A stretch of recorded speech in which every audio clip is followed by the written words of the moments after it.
How's she going? Mike here. Welcome back to Grampie's Workshop. It's a nicer day when you drop into the shop, I have to say that. The last video I made was about some modification, well, the headliner in my tractor and the cab, and some modifications that you make to your tractor to make it more your own. Well, I've got a few other mods that I made to my tractor that help me when I'm plowing snow, and also that personalize the tractor. So I want to show you some of those mods. I hope you enjoy them. Let's go have a look. Now, another mod, I made this mod early on when I got the tractor, was work lights. The tractor, it doesn't come with a cab. It's an open station tractor, but this cab, it's a Curtis cab. It's soft-sided. It has a hard metal roof and a glass windshield. The windshield is angled, or curved, I guess you'd call it. And it came with a wiper. But the sides on it are soft. The doors are soft. I put plexiglass in here on the side windows because the side windows were getting wore out.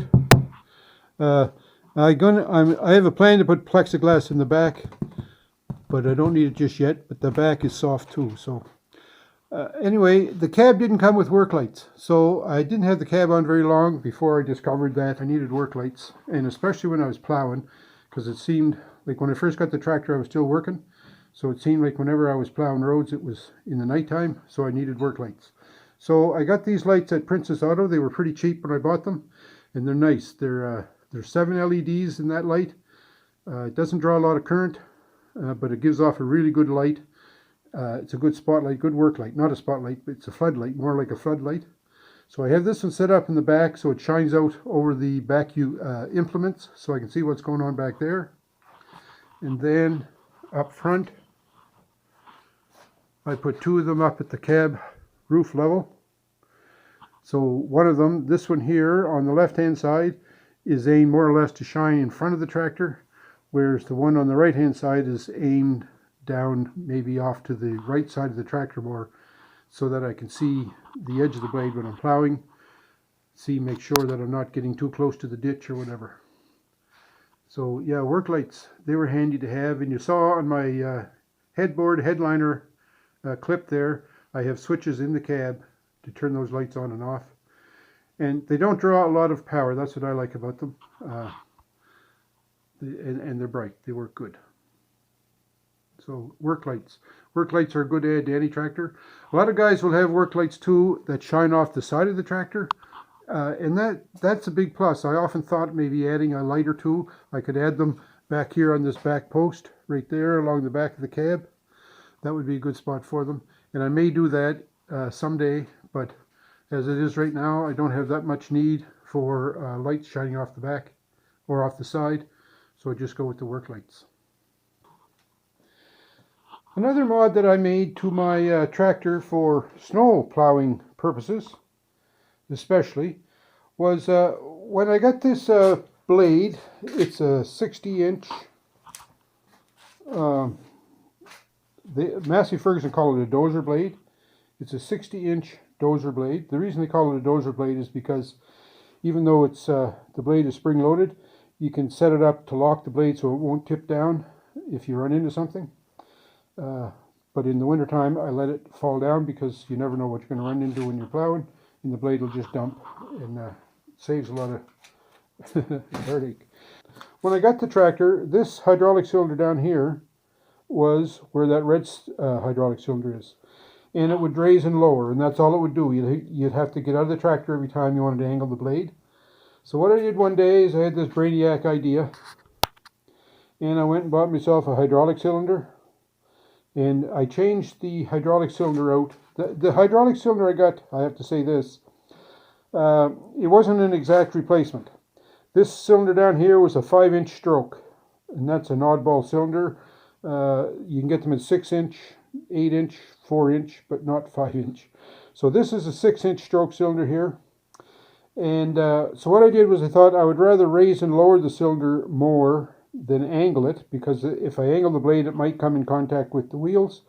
So I put the 6-inch stroke cylinder on the raise and lower, and then I took the cylinder off of that, and the mount and everything was already on the blade, so I could install the angle cylinder here. So all I had to do was just set that piston there with a couple of pins and get some hosing and run the lines back.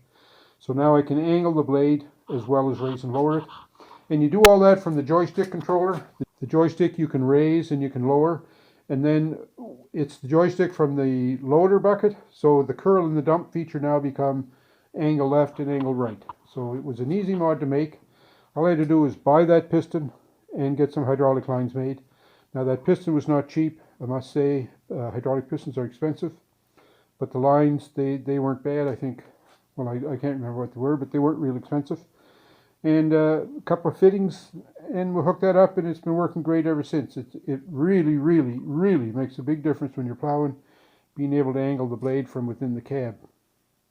Especially when you're plowing heavy wet snow, because I use the blade angle to help me steer the tractor sometimes when it gets tough going. So being able to angle the blade is a big plus, and that was a very good mod to make, adding that power angle cylinder. One other mod I'd like to talk about on the tractor is the 3-point hitch level indicator that I have on my tractor. That's it right there. I don't know how well you can see it. It's this gray rod. A little flag on the top here, so you'll notice it. And on here I've got a little scale. It's red on the top, then white with some divisions on it, and then red on the bottom. And those divisions used to mark off different levels. I think there was 5 different levels. And that rod goes right down here. Follow it down.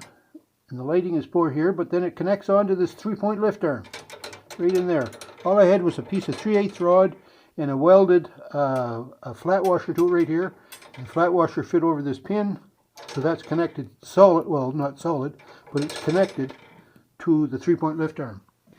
The idea of that is, as I raise and lower the 3-point hitch, then this rod travels up and down, and then this little bracket that I have on here, that tells me the level that my 3-point hitch is in. Those of you with subcompact tractors know you can't set the draft on the 3-point hitch. You can stop the 3-point hitch at whatever level you want, but there's no setting on the tractor where you can set it and the 3-point hitch will go back to that every time. On bigger tractors, you can set the draft, so you can say, like, I want it to go down this far, and then you can set that up, and every time you lower the 3-point hitch, that's as far down as it'll go.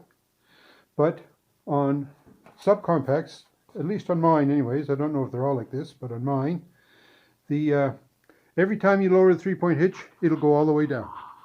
So when I'm using, say, the back blade, or in this case, I have the snowblower attached, then what I like to do is when I lower the snowblower, sometimes I don't want it to go right down and run on grade. I want it to run maybe an inch or two above grade so that I don't pick up a lot of excess gravel and whatnot.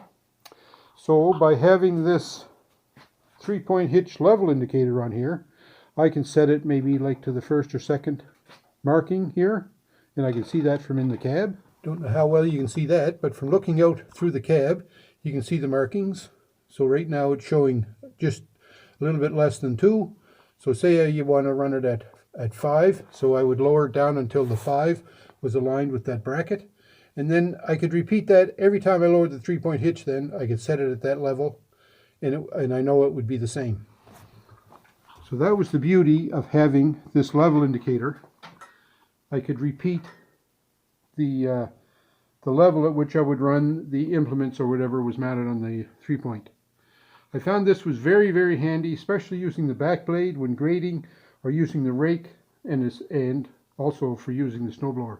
Using the snowblower is the main reason I put it on there, because I was forever either I was too low with the snowblower or too high. But now I can constantly repeat depth measurements on the 3-point. Pretty handy little mod to have, that's for sure. And there wasn't a whole lot to it. Just bought a piece of 3/8 rod, had a bracket left over from something, and then a washer. Pretty easy. And it pays dividends. Okay, one last mod I want to talk about here is when you're running the tractor, it can get tippy. Especially these subcompacts are not real wide. A lot of guys will put wheel spacers in the back wheels, and that makes a big difference. Like 2 inches on either side will give you a 4-inch wider track, and that really adds to the stability. And another thing you can do to help with stability is you can put fluid in your rear tires, and I've done that too. I put windshield washer antifreeze in my rear tires, and that sure added to the stability of the tractor. But I still get concerned when I'm on a side angle, especially side angles. So I got this, it's called a level gauge. And it's amazing how often I glance at that just to see what's going on. You can see there's a ball bearing in the bottom of it here. And as the tractor tips, that'll show you how many degrees you are tipping from side to side. And it may not seem like a lot, but when you get your tractor tipped up to 15 degrees, yeah, you know that your tractor is on a side slope then, buddy, I'm telling you. It's scary. It really is. You're probably a long ways from tipping over, but you might not be. That's the funny thing about it. So I try not to get up above the 15 degrees. I take special care and watch that. So anyways, that was a good peace of mind modification, that one right there. The level gauge, to make sure that side to side at least, I know what my angle is. And then of course another modification I have in the cab that I use a lot, this hand grip. I can't tell you how handy that's come in.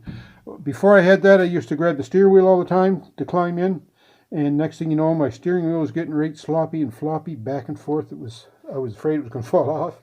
It wasn't. I mean, all it did was wear out the bushings that it was mounted on. But anyway, but now I just grab this handhold up here. It's great. It's good too to help me when I'm sliding around in the seat. I can just grab that and twist myself around in the seat. Makes a big difference. And it doesn't obscure your vision. That's what I like. It doesn't obscure the vision. So the handhold and the level gauge, a couple of creature comforts. So there you go, some mods to personalize the tractor first off, but to make it easier to use when I'm plowing snow. That angled cylinder, man, that sure was a game changer when it came to plowing snow. And then also the 3-point hitch level indicator. I can't tell you how often that comes in handy, especially when you're blowing snow and I want to lower the snow blower down, not to grade, but just about an inch or so off it. Makes all the difference in the world. But anyway, you know you have a tractor, or if you have a tractor, there's tons and tons of things you can do to that tractor to make it yours and to make it operate better and do what you want it to do better. So that's all you have to do is go out and make a few mods, make it your own, make it a better machine. Thanks for tuning in. I sure hope you got some enjoyment out of this video and maybe got some hints and tips on how you can modify your tractor. Take care everyone, stay safe, and we'll talk.